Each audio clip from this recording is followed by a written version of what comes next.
Shalom saudara-saudari kekasih, kembali berjumpa dengan saya. Dan pada saat ini kita akan diperlengkapi kembali, diisi kembali oleh kebenaran firman Tuhan yang terambil dari 1 Korintus pasalnya yang ke-10 ayatnya yang ke-23, yang berkata demikian: segala sesuatu diperbolehkan, benar, tetapi bukan segala sesuatu berguna. Segala sesuatu diperbolehkan, benar, tetapi bukan segala sesuatu itu membangun. Dan yang menjadi tema kita pada saat ini ialah kebebasan yang berguna dan membangun. Kata segala sesuatu diperbolehkan itu dapat kita artikan menjadi suatu kebebasan. Orang Kristen bisa bertindak bebas, berbuat apapun itu.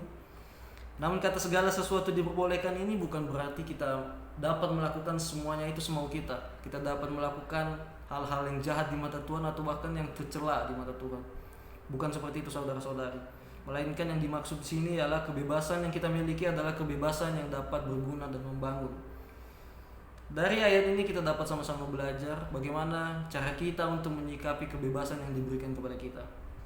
Yaitu apakah kebebasan itu dapat bermanfaat bagi orang lain atau bagi diri kita sendiri. Apakah dapat membangun atau yang ada malah kebebasan yang kita miliki ini malah membawa dampak negatif bagi diri kita atau diri orang lain. Maka dari itu mari kita sama-sama belajar lewat ayat ini.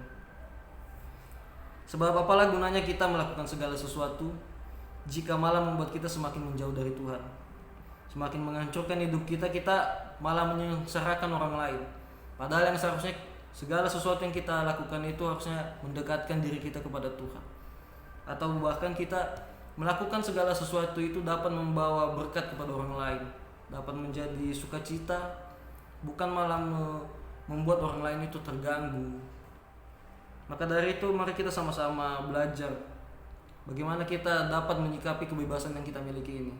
Dalam menyikapi kebebasan ini, kita dapat membaca surat Galatia pasalnya yang kelima ayatnya yang ke-13 yang mengatakan demikian: saudara-saudara, memang kamu telah dipanggil untuk merdeka, tetapi janganlah kamu mempergunakan kemerdekaan itu sebagai kesempatan untuk kehidupan dalam dosa, melainkan layanilah seorang akan yang lain oleh kasih. Jangan pergunakan kemerdekaan atau kebebasan kita ini seenaknya, sehingga kita merasa wajar untuk hidup dalam dosa. Ya, memang manusia akan tetap jatuh ke dalam dosa, tapi jangan menggunakan kalimat itu untuk menjadi alasan kita terus melakukan dosa. Alangkah pentingnya kita memiliki kasih sejati dalam hidup kita, yang akan mampu membuat pola pikir kita ini berbeda dari pola pikir dunia terhadap arti sebuah kebebasan. Petrus berkata, hiduplah sebagai orang merdeka, dan bukan seperti mereka yang menyalahgunakan kemerdekaan itu untuk menyelubungi kejahatan-kejahatan mereka, tetapi hiduplah sebagai hamba Allah.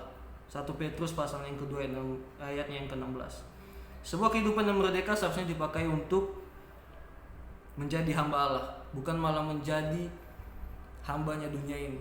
Banyak hal yang kita dapat lihat.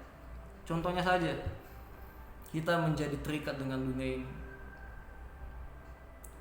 Hal kecilnya ialah merokok.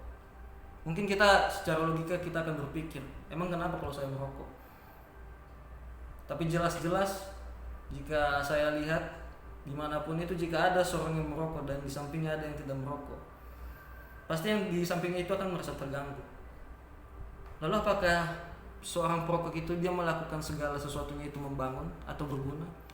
Malah tidak, dia malah membawa dampak negatif dimanapun dia berada. Jadi lewat ayat ini, Tuhan rindu untuk kita melakukan hal-hal yang berguna, sehingga kita dapat menjadi produktif dan berdaya guna bagi banyak orang.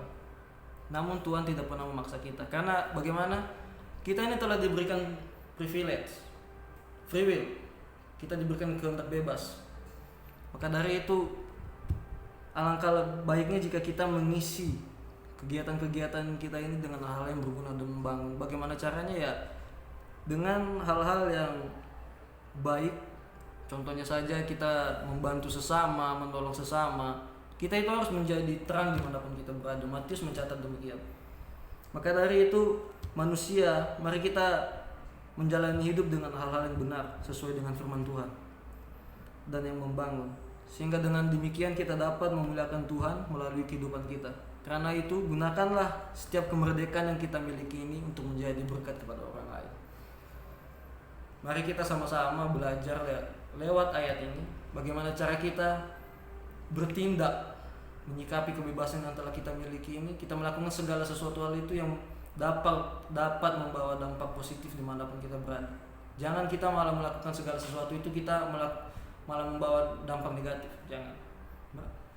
Mungkin lewat ayat ini kita telah diingatkan kembali. Maka dari itu mari kita terus sama-sama belajar, sama-sama mendekatkan diri kita kepada Tuhan. Mungkin itu saja renungan yang bisa saya renungkan pada saat ini. Akhir kata saya ucapkan terima kasih. Shalom.